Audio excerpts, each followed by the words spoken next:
Bill Tschirhart, Tschirhart.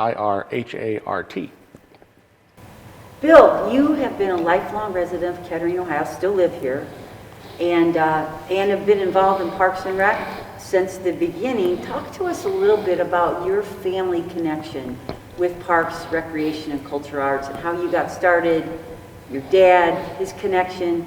Talk about the history that you know about Parks, Rec, Cultural Arts in Kettering, Ohio. So my family's connection to Parks, Recreation, and Cultural Arts goes back to when I grew up across the street from Oak Park in Kettering.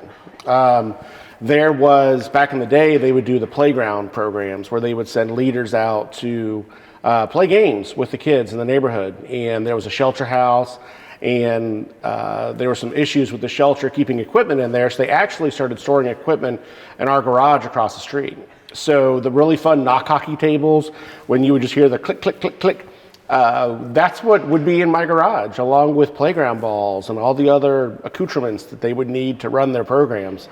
So we were there every day, of course, and growing up across the street from the park, that was my playground.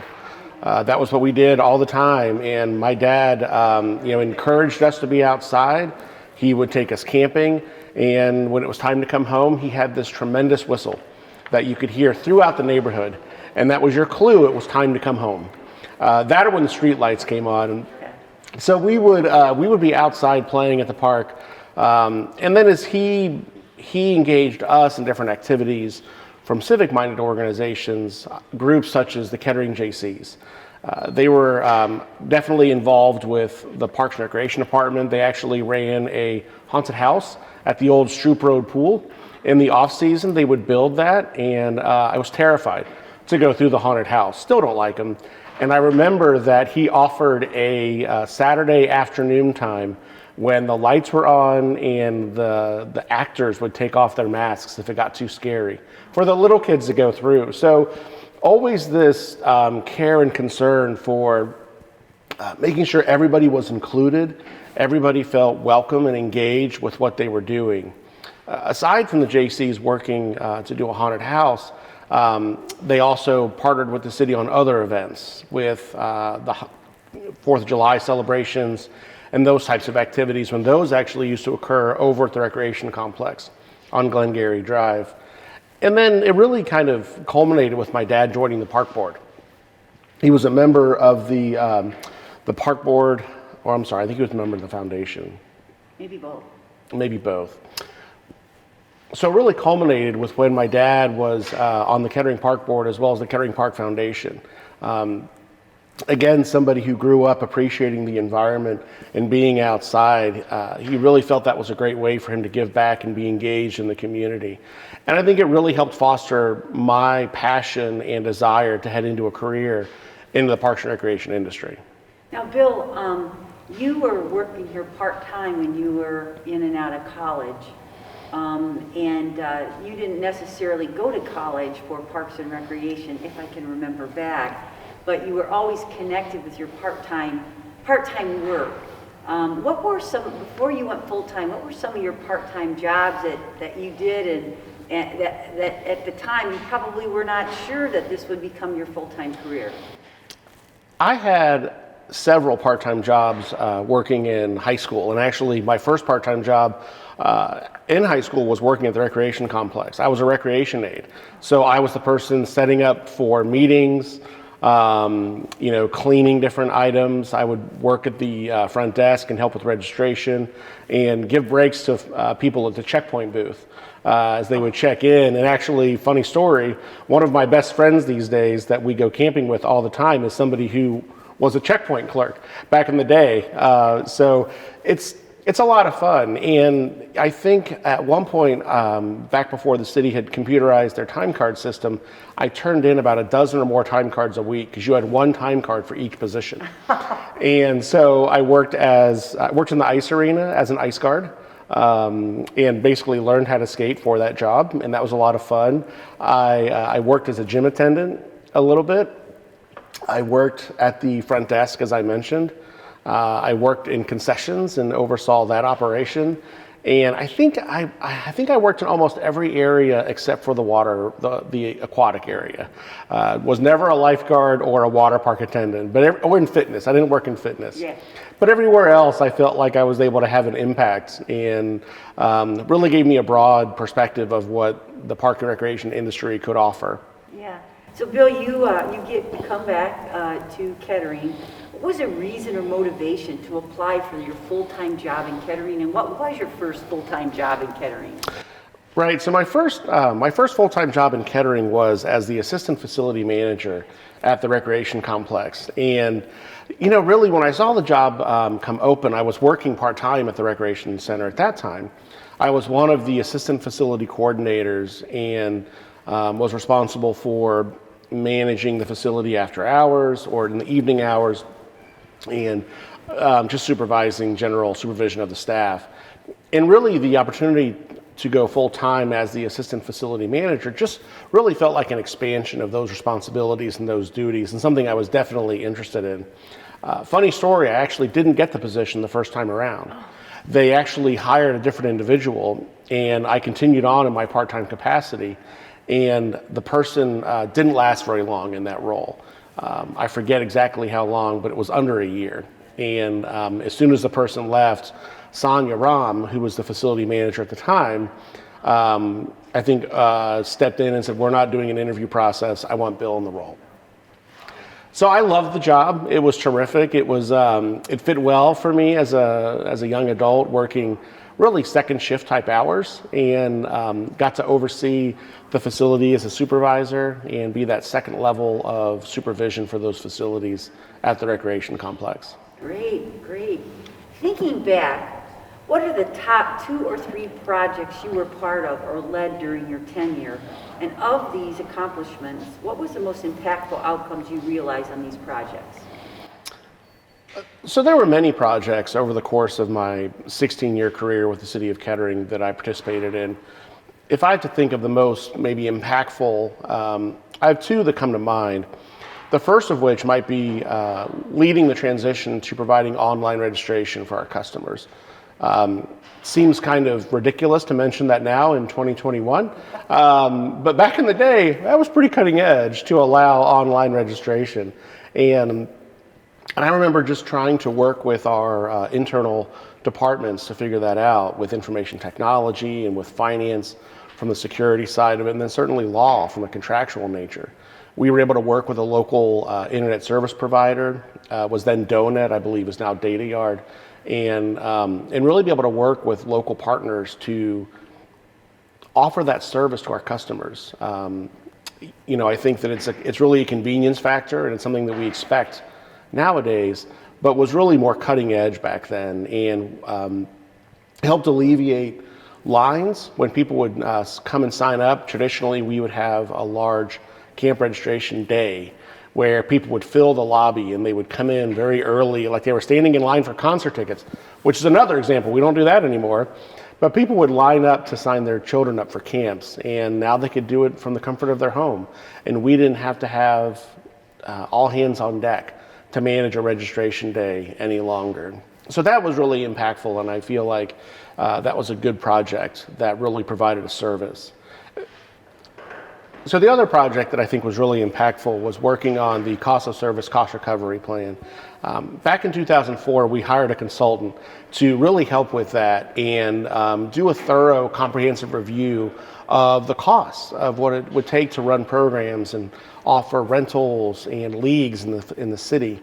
And being somebody who was the assistant facility manager at the recreation complex, I was very involved with our computer-based registration system, as well as working on various enterprise operations within the city. So Mary Beth had asked me to come over and help work with the consultants directly on that process over at City Hall, and I really enjoyed it. I enjoyed working with the consultants. I think it was something that just kind of naturally clicked with me, and so once that process started, it never looked back. I didn't go back to the recreation complex we created a position at City Hall to serve as the business services manager at the time. And I felt like it was a great way to help educate the staff in terms of how they should be costing their programs, the value that we provide as a department, and how we can choose to use those valuable tax dollars to offset costs for a program, as well as other areas where the city is able to generate some revenue to put back for other programs that may not be able otherwise to generate revenue for themselves. It was a fabulous process, and one that I believe that has really advanced my career in a lot of ways. Absolutely, absolutely. But when you started working in Kettering, and what are your special memories of your time working in the department? When I started working at the facility full-time as the assistant facility manager, I was one of the younger full-time staff. And my sister worked for the department, and I was forever her little brother, and which was interesting because I was her supervisor. Well, not really. She reported to the facility manager, but I was older. I was superior to her in a lot of ways, which is fun to work with your siblings in a work environment. But you know, when I worked at the recreation complex, we just had a lot of fun. I think that recreation staff really embrace what they do as a profession and how they try to show that throughout their daily course of their work. We would, you know, it was an all hands on deck kind of a mentality that whatever needed to be done, we all worked together to accomplish it. If it was setting up for large events that would utilize every inch of the recreation complex, or working on special projects like the Go Force celebration over at Delco Park, everybody chipped in together to really work on those projects. It really felt like a family, and one that I've truly cherished those memories. You know, when you were here, you know, all three of you have gone on to way amazing jobs. Ed, now the director in Hilliard. Stacy, something with MBR. I don't even know what her job is. So she left to move on, and then you've moved on to be second in command at Five Rivers Metro Park, which is, you know, great organization. What motivated you to know that, hey, this is my career? So in my time at the recreation complex, I got the fortunate ability to work with some amazing professionals, and two of which would be Stacy Schweikert and Ed Merritt, and I really enjoyed working with them. They were both, well, all three of us were about the same age, and we're about the same place in our careers. And really just the way that we were able to work together, Ed overseeing the ice arena, Stacy overseeing programming, and me working on the facility side of things. We really, the three of us would encourage each other to be involved at the state as well as the local level in terms of park and recreation by holding leadership positions within the Ohio Parks and Recreation Association, and then really getting to the place of presenting and being involved at the national level at the National Recreation and Park Association, and really just maybe a little friendly competition to push each other to get involved and see who could do certain things. And really just two amazing professionals that I've enjoyed getting to know and still count as friends to this day. It was something that, you know, as I worked with Ed and we stay in touch, it goes beyond just being coworkers and colleagues. We're friends. Yeah, that's fantastic. During your time in Kettering, what were the biggest changes you can remember? City infrastructure, demographics, city culture, economic state, work style, or something else? I think during my time working for the city, I think some of the biggest changes that I saw were really from maybe more of an economic standpoint. Looking at maybe it wasn't even necessarily a change, it was just more of an awareness of the number of people that, you know, the haves and the have-nots, as one of our park board members used to say, who was very focused on the have-nots. And, you know, I think that Kettering has always been viewed externally as this middle to upper middle class community. And that's true in a lot of ways. There's also a lot of need in Kettering. And I don't know that I ever really recognized that before I started. And I think throughout the course of my tenure with the city, that was one thing that I really seemed to be more aware of.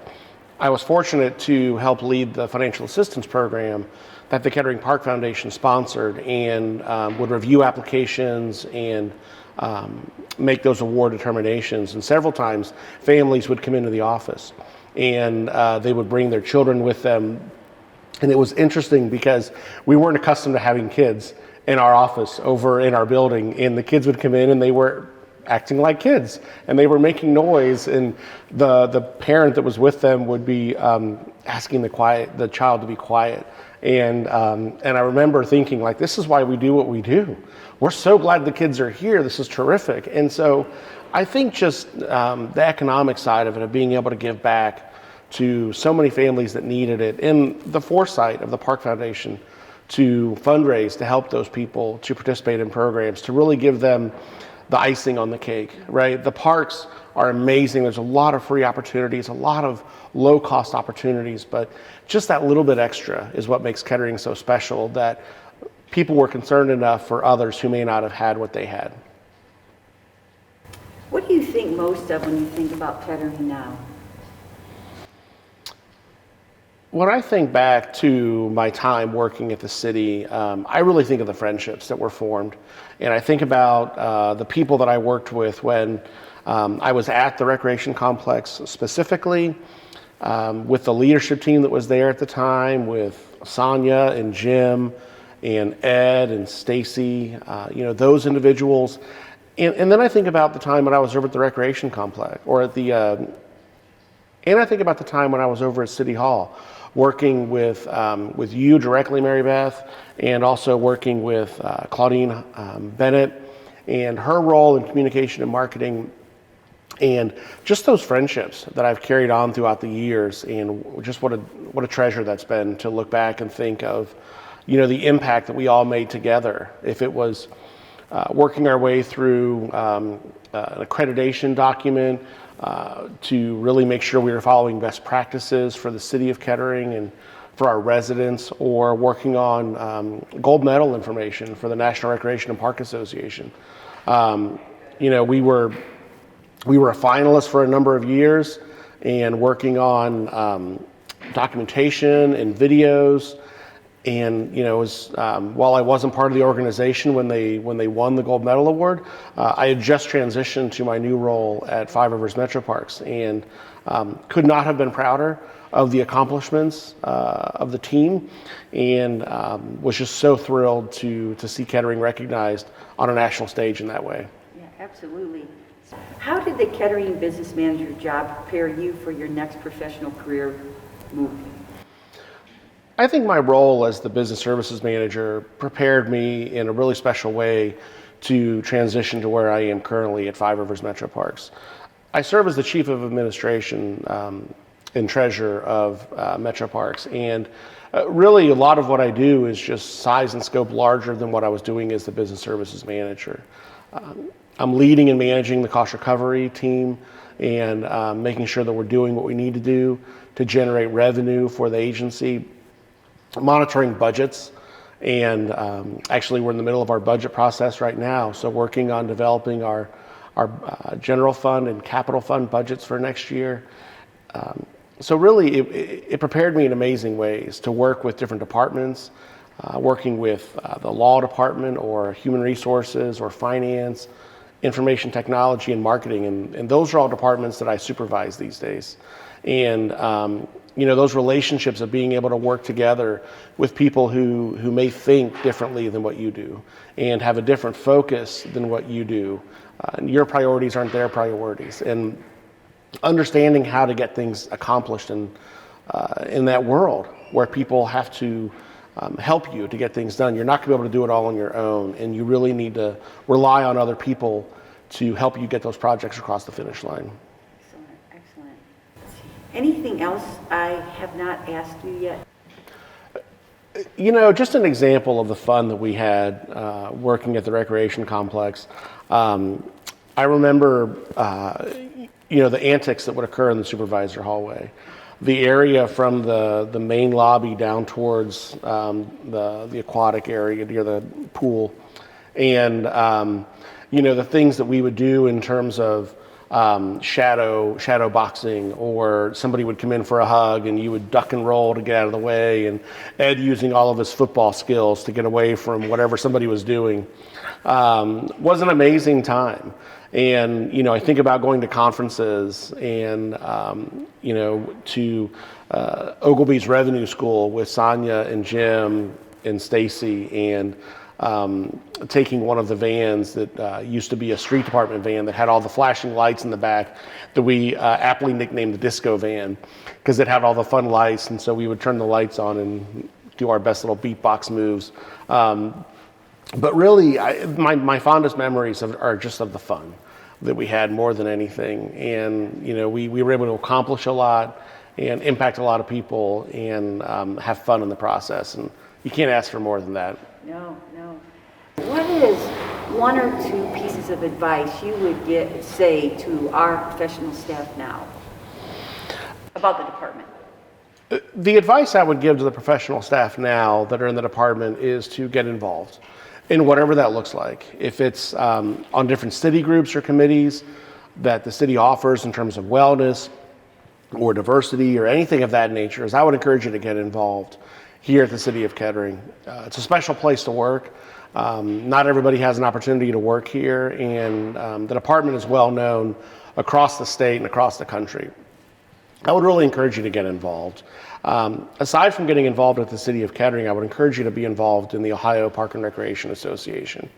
It's a great way for you to meet other professionals, to network, and to share the information that you have as being part of a gold medal accredited agency, and also to learn from other people. So if there's professionals out there that are looking for ways to get involved, reach out to the Ohio Park and Recreation staff, and they can get you plugged in. Tell me about your kind of perception of how your department fit into the whole big picture of the city. Yeah, if you look at the city from a big picture perspective, Parks and Recreation is really the area that's out front, that is attracting businesses, it's attracting residents, and it's really creating that quality of life that you don't find other places.